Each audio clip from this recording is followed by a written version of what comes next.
Good evening, everyone. This is Dolores Cannon with the Metaphysical Hour. This is June the 29th in the year 2012. We're already halfway through the year, and I don't know where it went. But I guess tomorrow. I guess that would be the middle point. That's the last day of June, tomorrow. So we're still doing live shows. We'll continue for a few more weeks, and then, we're going to go overseas. All right. Tonight, I'm still interviewing the speakers and the authors that we're going to have at our conference. And our conference is coming up very soon now. And it's going to be July the 13th to the 15th in Rogers, Arkansas, at the John Q. Hammond Center, which is the biggest venue in Arkansas. And this is our 7th conference. And each year it gets bigger and better, and we have a lot more authors and a lot more speakers. And, we started 7 years ago. It was a showcase for our authors, and that's what it's continued to be. We're going to talk for a little bit because they're trying to get our guest online. He is in England, and, of course, there it's the middle of the night. I hope he didn't go to sleep on us. But he's speaking at a conference there, and this is the number they gave us, so they're trying to locate him. So when he comes on, the person that takes care of the radio show will interrupt and tell us he's there. So that's when we're waiting for him to come online. All right. So anyway, with our conference, there's always changes are taking place, and you know that our main keynote is going to be Arun Gandhi, and we're going to be talking to him next week. He'll be our last guest we're going to have on the air before we do our conference. And there are many other speakers that we've been having on for the last month, one after the other, that have been really important speakers. But now we have another one that's coming in and taking the place of one of the speakers that can't be there. And we won't have time to get her on the show, but you have heard her many, many times. Dee Wallace is going to be at the conference giving a special guest appearance. And this is going to be really exciting because, she is a firecracker. She is so full of energy, and she just explodes off the stage. And she has such valuable information. And last month in May is when we did a 2-day seminar in L.A. together. So she's agreed to come on, and she's going to be doing a special guest appearance on Saturday, which is going 3 days, and it's going to go, from 8 in the morning or 9 in the morning until 8 or 9 at night. So we're going to have constant speakers all day long. And if you know from the show, you've got an idea of the wonderful wealth of information that we're going to have and going to be able to present. Well, I'm going to give out the toll-free number that anyone can call in if they want to talk to our guest. Really, we're trying to focus on him. But this number is good all over the world. 1-888-627-6008. 1-888-627-6008. And we usually try to focus on our speaker. I guess I could go ahead and introduce him before he does hook up on the line. I just hope he didn't fall asleep on us. All right. But right when we were coming on, getting ready to go on the air, we have deer walking around in our front yard out here. Because, I live on top of the mountain in the middle of nowhere, and they're really beautiful to see. But right now, we are just burning up here with the heat. This whole area of the country, it's just record-breaking heat, the over 100 degrees. And we're not used to this. And the grass, the trees, everything is being burned up. At least the deer look like they're finding something to eat out there. Yeah.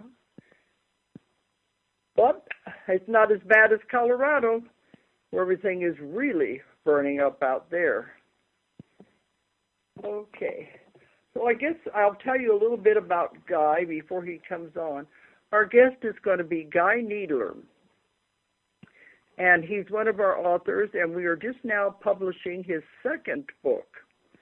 The first book was The History of God, and he lives in England, and he just forwards the manuscript just like everybody else does, and we get hundreds and hundreds of manuscripts that I read, and then we decide which one we're going to print.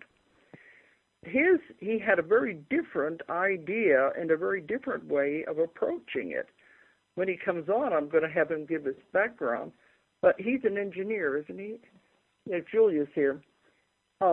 He's an engineer, so he was very practical, and you would think left brain, but he always had this in the back of his mind. It was, what did he say, about the psychic abilities or the interest? The interest in that all his life, but he had just not explored it because he was doing like everybody else, just having a job and married and children and just living a day-to-day life. But then he got into metaphysics and a whole new world opened up to him. But I'm going to let him explain how it all happened. But he was able to get fantastic information, and people think that my Convoluted Universe books are mind-bending. Mm-hmm. Guy's are really mind-bending. What I have said is your books are the deep end of the pool. His are the ocean. That's a good way to put it. Yeah, you want deep. There you go. I didn't think you could get deeper than your material. But it's not for the ones that are just starting out, I don't believe, because it might be a little too much for them to handle all at one time. It's not for the faint of heart, is that? Yeah, not for the faint of heart. But when you first get into it, like mine, I try to write it in a simple way, and he has done the same thing. He's here? Okay, good. I'm going to let him tell his story. Guy, are you there? Yes, I'm here, Doris. Good evening to you. Sorry for the technical error. Did we wake you up or what? Oh, no. The phone number that we're using, unfortunately, it had been left undiversed, so it went through to a mobile phone rather than coming through directly to the landline. Well, I know you're speaking at a conference in Glastonbury, aren't you? That's right, yes. I'm holding a workshop this weekend to teach people to use the methodologies that I used initially to traverse the frequencies and communicate with those entities on the different frequency levels. And at the end of the weekend, they'll be able to go to the source for their own particular messages as well. Well, that's why I knew this number was not your home number, and that's why it was a little difficult to get you on. But we got you now. I started telling people a little bit about you, but I wanted you to tell your whole story. I told them that you are an engineer, and, you started out very practical like everybody else, but tell them how you got over into this strange topic that you wrote about, the history of God. Well, it's very interesting because from a very, very early age, I've always been interested in things metaphysical and things not of this world, specifically UFOs and other entities. In fact, I was seeing and getting a glimpse of the worlds of spirit from a very early age, and I can remember seeing things like the wind, for instance, going over the roof of my next-door neighbour's house, and then realising later, much later, that to be able to have done that, I must have been able to look through the wall of my neighbours, through my own bedroom, and my next door neighbours' walls as well. So I was totally disfocused away from this physical reality. And I also used to do quite a lot of astral travelling as well. And the environment when you're astral travelling is a completely different environment than what it is when we're in the physical. So I really did a lot of work on myself in my early teens and read a lot of books of the day and did a lot of meditation. And then right towards the end of my teens, I was doing the end of the meditation, I was visited by 4 gentlemen in robes that I can only classify as being my guides or helpers. And they told me that everything I was doing was correct and right, and everything that I was researching into was right. But it wasn't the right time in my current earthly existence, and that I needed to gain some more experience first. So from that date onwards, I really put my metaphysical and spiritual progression onto the back burner. Although I kept one eye open and maintained an interest, it was nowhere near as intense. And it wasn't until 20 years later, after I'd done the things that most people do, which is get married, buy a house, start to rise to the ranks of the managerial structure at work, etc., and gain 2 PhDs, and the result, that's not 2 MSCs, the result of it, that I started to get back involved with the spiritual stuff. Specifically when there was a lady who was on a course with me, college course, said that she was starting to do Reiki, and was I interested? Because we talked about the spiritual, metaphysical subjects during the breaks and things. And so I went and started to learn Reiki with her. And then within 12 months, I was a Reiki master. And very quickly after that, I was seeing an energy healer who was trained by Barbara Brennan. She was one of the first generation students trained by Barbara Brennan. And she said that she was going to organise a workshop that was based upon all of the teachings that Barbara had taught her. And would I be interested in that? So I went along to that. And next thing I knew, I'd signed up to a 4-year commitment to be taught how to use the frequencies that Barbara Brennan uses to heal the human body on the auric levels and the chakra levels and all the other functions that are surrounding the energetic side of the physical body. Now, almost at the same time as this, a friend of mine who was also doing Reiki had moved to Sweden to work for a car company over there. And my wife and I decided to have quite a cheap holiday. So we went over there on holiday, and he had another friend who was a Reiki master who told him that he had to take me to a certain part of the area that he lived, where there was a nice big long river and there was lots of trees and things, and a nice woodland walk. And we went on this walk, and as we were going on this walk, I noticed the energies were getting stronger and stronger and stronger. And I felt a strong and deep desire to sit and meditate on a rock, an outcropping that was nearly close to the shore. I could just jump from the shore, the pathway onto this rock, and I sat there and meditated for probably 3/4 of an hour. And during this time, I received what I can only describe as being the most profound attunement I've ever experienced in my life, where I was reduced to not being able to speak properly. It was so profound. It was absolutely awesome, to be honest. And my wife and this friend had continued to travel on further up the river, and they'd stood on this suspension bridge and watched me. And they both said that they could feel like an alien presence or an energetic presence in the area around me, and that they felt they were rewiring me.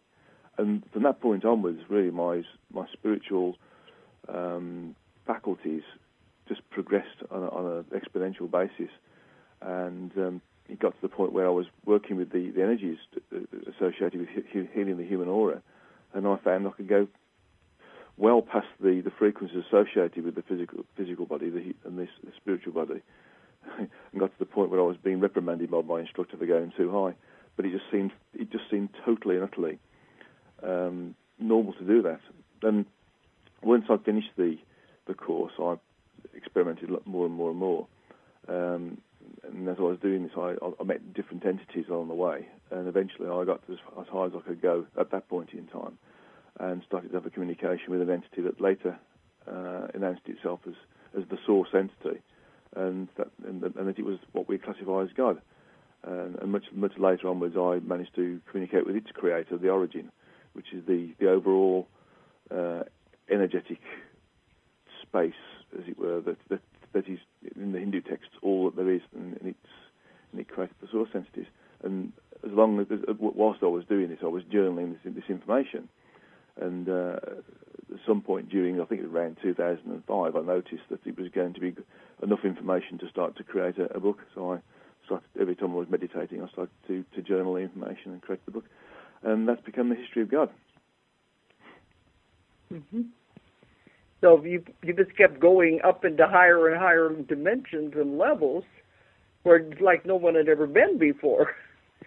I remember one time in the book you kept going up there, and you came to one level, and a being there was saying, "What are you doing here? Humans never come up this high." They were really surprised to see you up there. That's right. That was an entity that initially changed its form factor to something that I should fear as a human being, and it created itself into a dragon type of shape, and I classified it as a dragon entity when I was writing down, journaling the information. And you're absolutely right, Dolores. This was the 27th frequency level, and it was so surprised to see an entity that was essentially from the Earth sphere, the mankind sphere, which is just a low frequency, but it tried to scare me off and used this dragon form which he obviously got from my memory bank, and tried to frighten me off, saying, "You shouldn't be here. You can't be here. You're part of mankind. It's impossible for you to be here. It's too high for you." And then eventually, after I was kept pestering it for information, it decided to give itself a different form factor, and told me its name was Byron, which is something that I used to call it and communicate with. I know you said he was trying to scare you out of there. That's why he appeared as a dragon. But then you kept going higher, but eventually you said you found out you didn't have to go level by level by level. You could just jump to the level that you wanted to go to. Yes, that was quite an interesting progression for myself, because previously I've been using, and this is what I use on the workshops, by the way, initially, a methodology of moving myself up through the frequencies by I was counting my way up at first, or using a mental visualization by using an elevator and going up that way. And eventually I found out I didn't need to do that. I could just go there. In fact, on one instance, I seem to remember, I thought I'll just go up, and when I stopped myself, I was at the 60th level, and I thought I could only previously go to 27 or 28, and that was hard. But when I was trying to go to 29, I pushed that hard that I just shot well past the next few levels and went up to the 60th, and I felt this was so incredible. Why they were surprised to see you up there. That's why they were surprised to see you up there, because you don't usually get to go to those levels. But that's where all the information was coming through, and that's what we call it the history of God, because you began to ask all these questions. You're like me, you're curious, and you wanted to know all the questions about God and the source and how he was created and how he was formed. So you got a tremendous amount of information. Then you wanted to know about the earth and all that kind of creation. So you asked a lot of the questions that I would have asked, too, in getting this information. And that's why you were able to come back and remember it and record it. Yes, and it's. I was also given a gift of memory retention in that respect as well, because as I was coming back into from the meditative state, and then going away and literally, typing it up, sometimes a couple of hours later, it came back in total clarity. So I'm fairly sure that the gift that I was given by the source entity was there to make sure that I could bring the information back to mankind, and they would, and as a result of that, I could give the best dialogue that I've received at that point in time back in the written word. And as you find out, Dolores, it's extremely important to ask the right questions. Definitely. If you don't ask the right questions, you don't get the proper answers and the diversity of answer in terms of understanding the greater reality. Yeah, that's what I'm always telling in my classes, in my work with the hypnosis methods. You must ask lots and lots of questions, go over and around it and under it. And if you don't ask the right questions, you're not going to get the answers. And that it's the way it's worded, too. You have to learn to ask the correct questions. And that's why I think we've said questioning becomes an art. to where you know how to do it after a while. You're not going to get the information just sitting there. They're not going to just dump it on you. That's true. And also, they have to make sure that you're capable of understanding the information that you receive when you ask the question. And that's an interesting statement to make there, because one of the things I've noticed throughout my life, and even before I started to do this work, was that I felt that I've been living 3 lives concurrently, because of the amount of different things that I was doing in life, in terms of the jobs I was doing, the pastimes I was doing, the education I was doing. I ended up with a large library, a large vocabulary of images, experiences, understandings that's allowed the entities I've been in contact with, and the source entity and the origin, to be able to give me quite complicated information about the multiverse and how it's constructed, and be able to bring that back and present it in a way which is understandable to mankind as well. Well, there's an interesting story that one of my students told after they take the class, and, they read all of my books. They just think that the information just comes automatically. Well, they had a good client, and they were starting to experiment with what I've taught them. And they said they got to this part where I get the information from, and they were sitting there. They had a lot of people in the room, and they said, all right, what do you want to tell us? And what I call it the subconscious, it's the higher self, said, what is your question? And they said, well, what do you want to tell us? And they kept saying, what is your question? And they couldn't think of any, because they had not come prepared to ask questions. And after a couple of times of that, they said they're sitting there with egg on their face, is the expression we use, thinking, I didn't know I was supposed to be prepared by asking questions. Finally, the higher self said, go and prepare your questions and then come back. So that's a good example, because, here you're working with something that has all knowledge, everything that can possibly be learned, and we don't have any idea of how far it goes. Do you think they're going to just dump all of that information on you at once? It's impossible. They want to know, what specifically do you want to know about, and narrow it down. So I guess people thought that was the way I got the information. You just open the door and they just start dumping on you. But you found out the same thing. You just have to ask the questions. Then they know what stage of development you are, what you can handle, and what you really want to focus on. So I think that was a good example. Absolutely. And it's quite an interesting analogy, is that when we are communicating with these entities, and some of them are really quite highly evolved entities, that we are only as good as our questioning. And I try, when I'm teaching people the problem with communicating with these entities who are able to communicate and understand things on an instantaneous basis, that if you're reading or you're channeling or you're acting as a medium for somebody or yourself, then you've got to be smarter than the average search engine, like using Google or Yahoo, because if you only put 2 or 3 keywords in there, you're going to get the information based on those 2 or 3 keywords back. Well, I know, even going back and looking at my earlier books, the questions I asked, the things I wanted to know, seem very simple now, but that was where I was at that time. And then you just get, I always say, they feed you little spoonfuls. Then you digest one spoonful, you get another spoonful. They're never going to give you more than you can handle. A few crumbs at a time, they're not going to give you the whole loaf of bread. And that's why what I'm getting now, I could never have understood 30 years ago when I started out with all of this. So we can see our point of development. I think maybe now in your second book, you can look back at what you were asking at the beginning of your first taking your baby steps, really. Can't you see the difference, can't you? Well, it's really really quite incredible you said that, because I was thinking about exactly the same thing.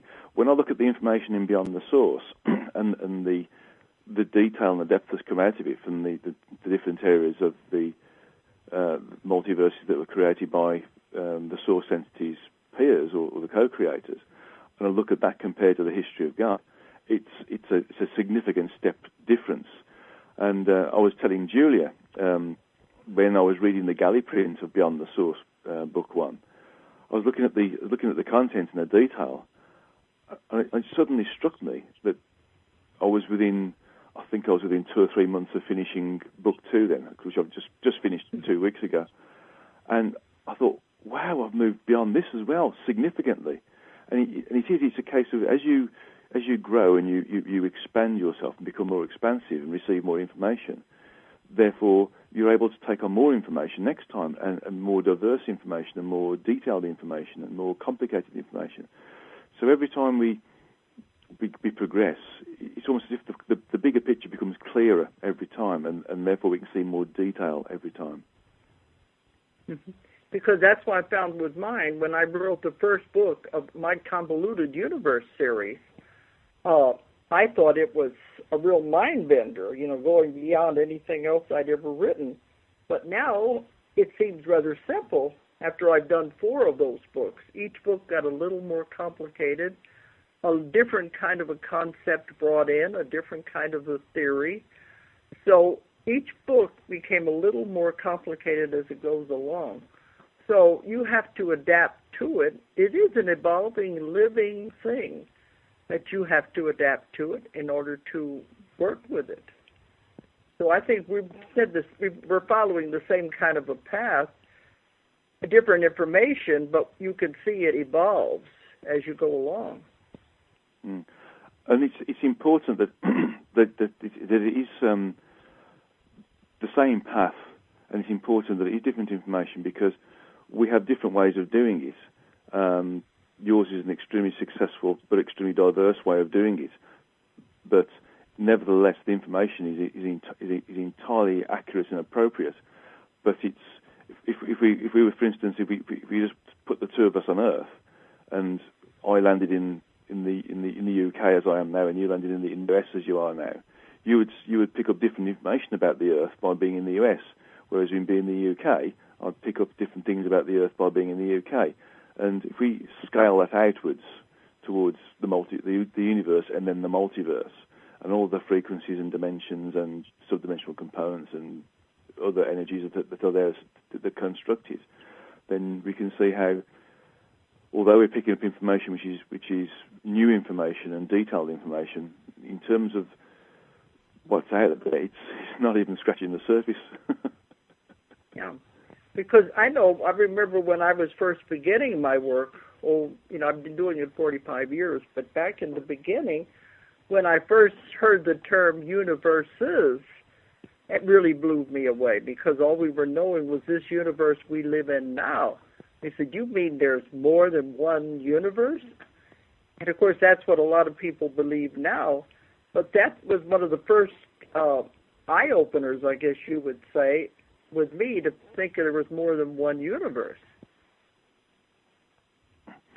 Absolutely. And it's what I'm starting to understand now is, as I get more and more experienced in receiving the information and putting the information into the correct way of presenting it whilst not losing any of the detail, is that mankind, when it thinks about dimensions and energies, is focused upon what the information that it's received in the past and has been able to work with.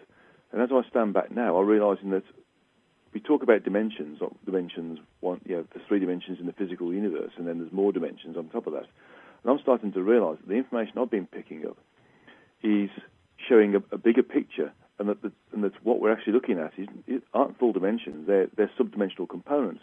And each of those subdimensional components are inflated by 12 frequency bands, and that each frequency band, once you get above the physical universe, equals another universe in its own right, a simultaneous universe in its own right, and these are all part of a full dimension, which again all increase in in their frequential delicateness, as it were, as they get further and further up the frequencies and dimensions and subdimensional components and get closer and closer back towards the source. And in Beyond the Source book too, I've picked up that there's other structures as well to do with the materials that make up the dimensions and frequencies. And when we talk about parallel universes, that's a completely different angle as well, because that involves event space and how we affect that which is surrounding us, and how we affect that which is surrounding others as well, not only in our local areas in terms of our own physical bodies, but also that which is around us from a global perspective, and then from a universal perspective. And to include all that as well, it truly is mind-blowing sometimes. I sometimes sit back and try to rationalise what I've received and think, we're only getting small parts of this, and the detail is getting more and more clearer, and it does take. We do have to have it we do have to take it like baby food, bit by bit, and then eventually we're able to eat the real food, the grown-ups' food. I think we're getting there. We are getting there. Yeah, that's always the example I use. But correct me if I'm wrong, but when you started out, this was the source entity, and then in that book it describes how there were 12 source entities created, and ours was only one of those. And that's why you began to want to contact the other source entities. This would be saying there are other gods over other parts, but you wanted to contact them and find out what were those universes like that those source entities had control of, I guess you would say. Is that a pretty good assumption of what you were doing? Yes, exactly. In fact, slightly before then, I had a communication with the origin, the absolute, and the origin was first, and then that led you to the source, the source entity. Yeah, that's right. And the origin had told me a little bit about its. Should I say the source entity had told me a little bit about the origin's history, where it had created or tried to recreate 12 versions of itself to accelerate its own evolution and its evolutionary content, because it's only self-aware of a minute fraction of 1% of its totality. And it tried to recreate 12 versions of itself, which I've only just found out it would have been impossible, because how can the absolute recreate the absolute within the absolute? It doesn't work. So it had to create 12 source entities that were within its own sphere of self-awareness, as it were, that were quite clearly lesser entities than itself, but nevertheless were big enough and large enough to gain their own sentience within their own time. And then when they gained their own sentience within their own time, they were given, they were educated as to what they were and what their reason for existence was. And that basically their role was to go out and experience and learn from those experiences and evolve as a result of that, and pass that evolutionary content back to the origin, so that it as well could evolve off the back of the information that was created through the evolutionary content of the source entities. And the source entities were told to basically just go out there and do it. There's no rules. You can do whatever you want to do as long as you experience, learn, and evolve. And our particular source entity decided to create a multiverse and populate it with billions upon trillions of smaller versions of its smaller entities who were also there to experience the fine, minute detail of that multiverse. And it was during this time that I thought, well, I've got to move out and look at some of the information from these other source entities to understand what they'd done to accelerate the origin's evolutionary content. What were they doing? What multiverses have they created? What entities have they created? Do they exist in universes? Did they exist in dimensions? Did they exist in some other form of universal multiversal construct? How did those how did those entities work with that? Were they as constrained as ourselves, or were they completely free form and totally energetic or thought based? And I found it really compelling to go out there and seek information from the co-creators, if you want to call them that, the gods' peers, and bring that information back and pass it on to mankind for its own evolutionary progression. Well, that's why, to me, it shows there's so much more to this than anyone could even begin to imagine. And you set out then to contact each one of these source entities, and they each had their own universe, which operated on different rules, and then the other universes. And some of it just became more and more complicated, that it's beyond the range of the average mind to understand. But the first book, Beyond the Source, you went through 6 of these, and they even warned you to take it easy because, this stuff can be mind-blowing, to digest it and go slow. Because at first I wanted to put it all into one book, but they said, no, separate it out so people can have time to digest it. And in this last year, you said you were working on the second book for the last 6 of the source entities. And I said, yes, if your mind holds out, because it's so complicated. The concepts are beyond anything I've ever heard before. I didn't know if your mind could take all of that. But you said now you have finished the book too. I have to. There were moments, Dolores. I have to say there were moments when I was wondering whether I was going to stay in one piece, and there has been considerable bags under the eyes and headaches. But it's interesting that the further and further I went out, it was like a stepping stone. Each source entity was a stepping stone. Now, our own source entity, our own God, sort of held my hand, as it were, energetically, the further out I went, to sort of help me make the transition in working with the frequencies that were associated with those other source entities.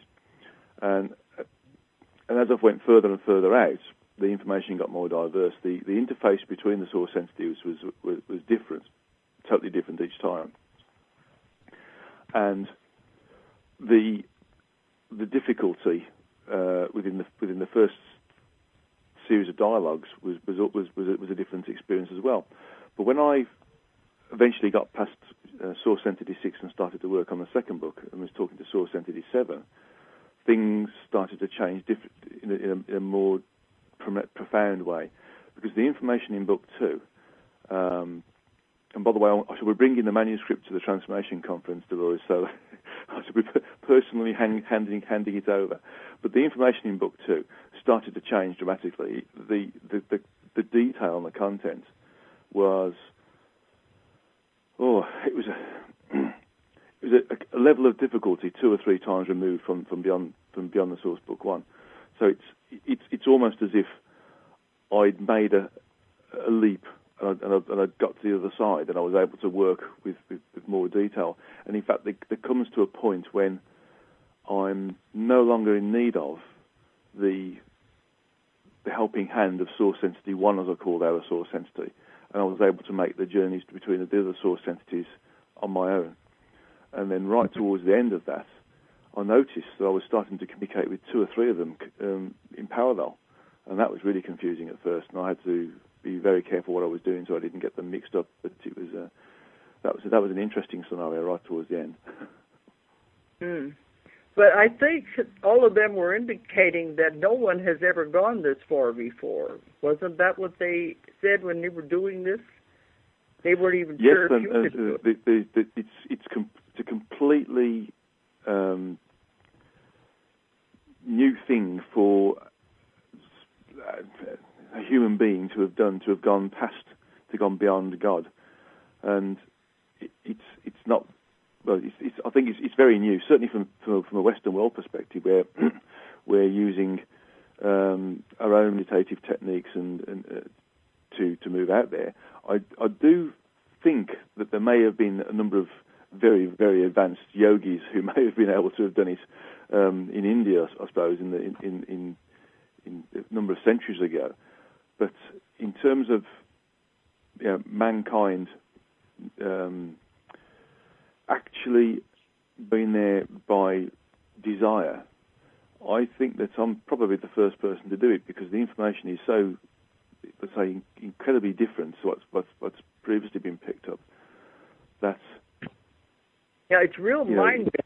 What I was following and mind bending.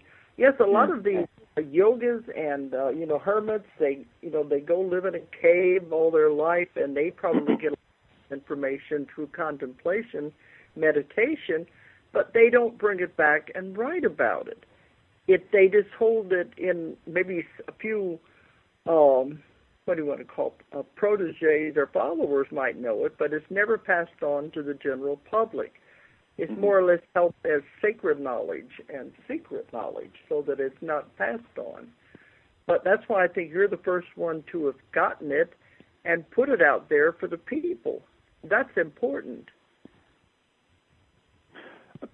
Absolutely, and it's a real, well, it's a real honour to be able to do this and pass it on to mankind, and not only that, to teach those seekers of truth who are willing to go through the rigour that I went through personally to be able to do this, certainly within our own multiverse.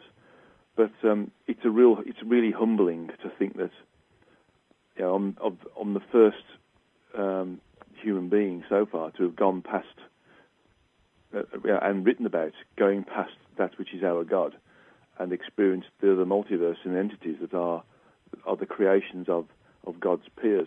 It's really humbling, Dolores. I'll never stop thinking about how humble I should be with this information and how I should be very pleased of the ability to help mankind and mankind's ascension by being in these environments, talking to these seriously senior entities, and bring it back to Earth in a way that mankind can understand it, even if it is complicated. Did they say that this was the time? It was time for people to know now, or as to why this is happening, or you were just an oddity and they're just going to work with you? Well, I'm starting to understand, Julia, that although I'm currently aligned to our source entity, that my energetic heritage is not of this source entity, although I'm working with it. And they've allowed me to believe certain things at first, because knowing the full truth would have probably blown my mind a bit, to be honest.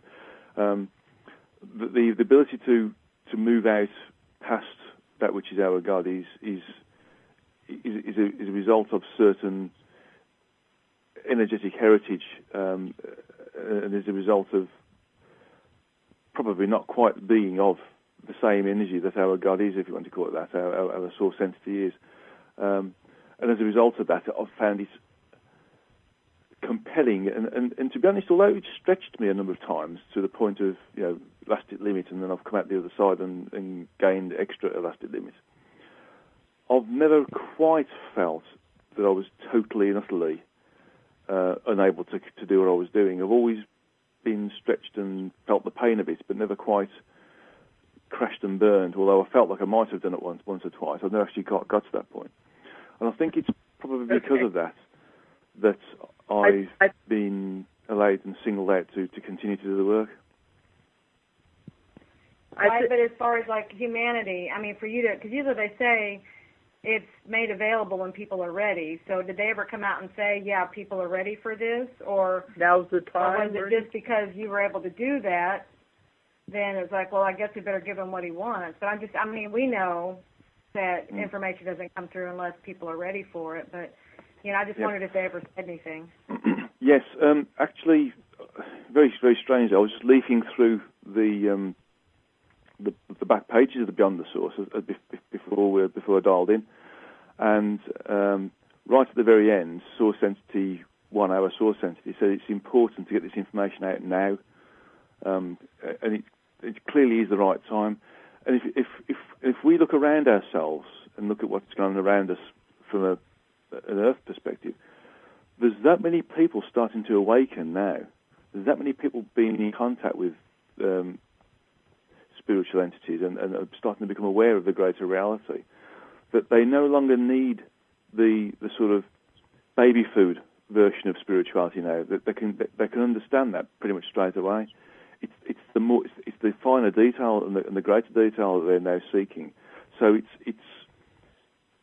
it's almost as if Earth is ready to make a big move, or is ready to accelerate the ascension process, and allow it to access that information which is available when we are when we are exposed to higher frequencies. And I firmly believe that the information that Source Entity 1 told me when it said, this needs to get out there now, is a temporal issue. It's the right time and from the right area to give the information, because it's going to satisfy the hunger of those who are becoming awake and who have progressed beyond the basic spiritual information that we've been receiving in the past. They need to have more information to satisfy them and to educate them, to continue to assist this acceleration. Yeah. They want to surpass the basic metaphysical information too, because they do know there's more out there. But I also think a lot of this is going to challenge the churches. Well, we already know we've gone past that. But it's hard enough for people to accept God, and now we're putting out that there are many gods over different other universes. It's not just the one and only. Some of these ideas are going to shake a lot of people's religious faiths and make them look at things differently too. Mm-hmm. That's absolutely right. In fact, it's quite interesting that the host of a workshop I'm going to be doing in Detroit after the Transformation Conference was quite worried about how this would work, how the workshops would work with people who are of certain religions. And I wrote quite a simplified piece of text back to him that he could use in the advertisement, and effectively said, this is beyond religion. This is what religion tried to explain thousands of years ago, but lost its way. But it doesn't matter whether you're a Hindu, doesn't matter whether you're a Christian, doesn't matter whether you're an Islam follower. This would work with any religion. It is purely scientific in application, and therefore transcends the need to have a belief system there. And as a result of that, you're absolutely right, Dolores. I think there's going to be a number of individuals, a number of churches who are going to rebel against it, because it's going to be giving information about the greater reality that they think they should have, and will be probably trying to put the brakes on a little bit. But they won't be able to stop it, because the inertia is going to be too strong. It's also going to change some beliefs about physics, quantum physics, because I've already heard from people who have read my books and say it's changing their beliefs, the ones who are into physics. So yours is even going to blow it even further. But it gives them another way of looking at that also. So I think it's time to have people's foundations shaken up a little bit. Well, that's what the Ascension's about. Did they talk specifically? I'm thinking there was something said in there. Well, this would be Source Entity. It was number 1, right? Our Source Entity. Yeah. That's the number I've given it, purely because it's the first Source Entity I was in contact with. Yeah. Okay, so Source Entity 1.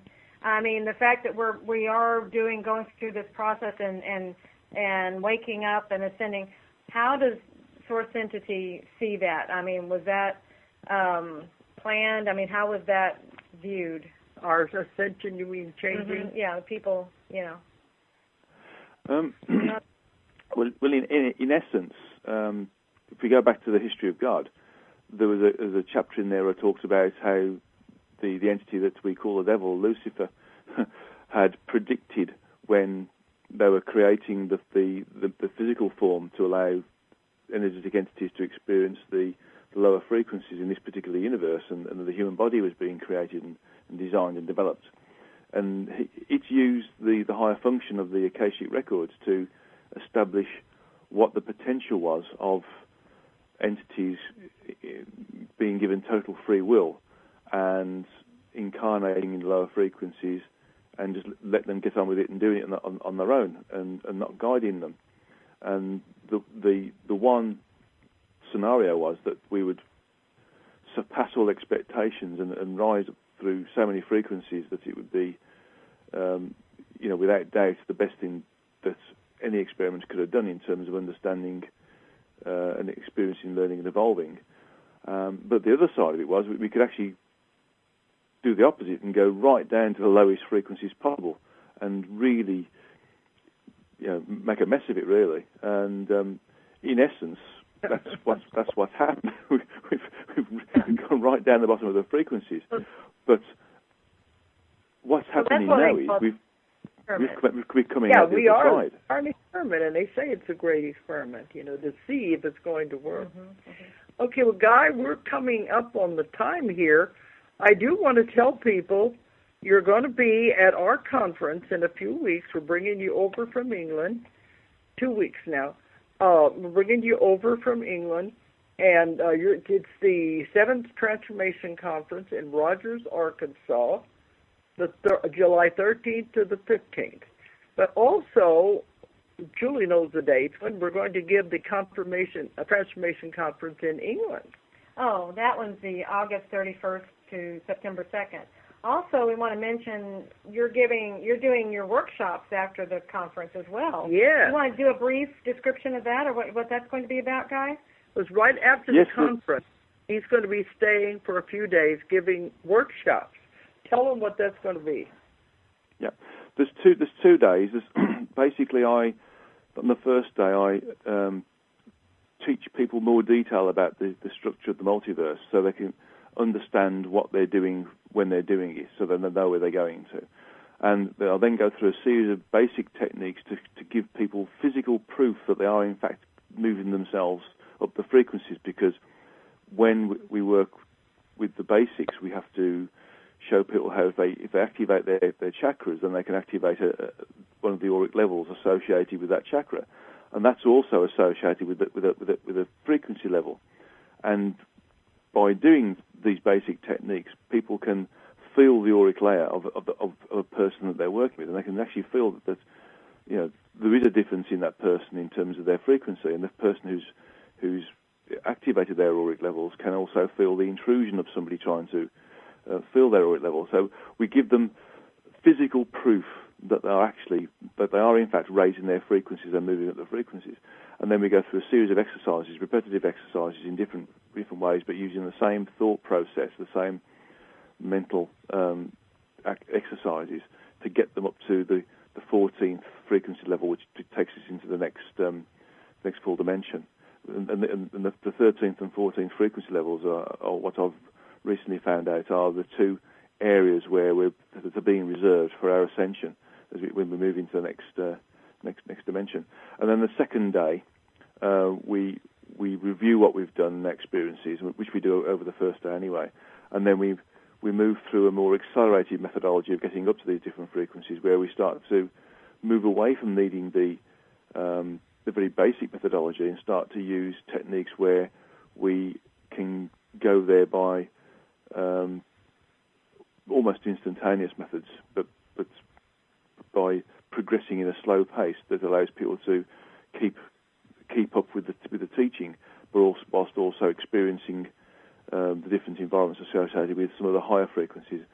And then, so on the second day, they will have been able to have gone up to the 100th level, level 3, which needs another 6 months, at least 100 hours of personal practice, results in the individual going right up towards the source entity and being able to move at to any level just by thinking about it, rather than going through a mental visualization process.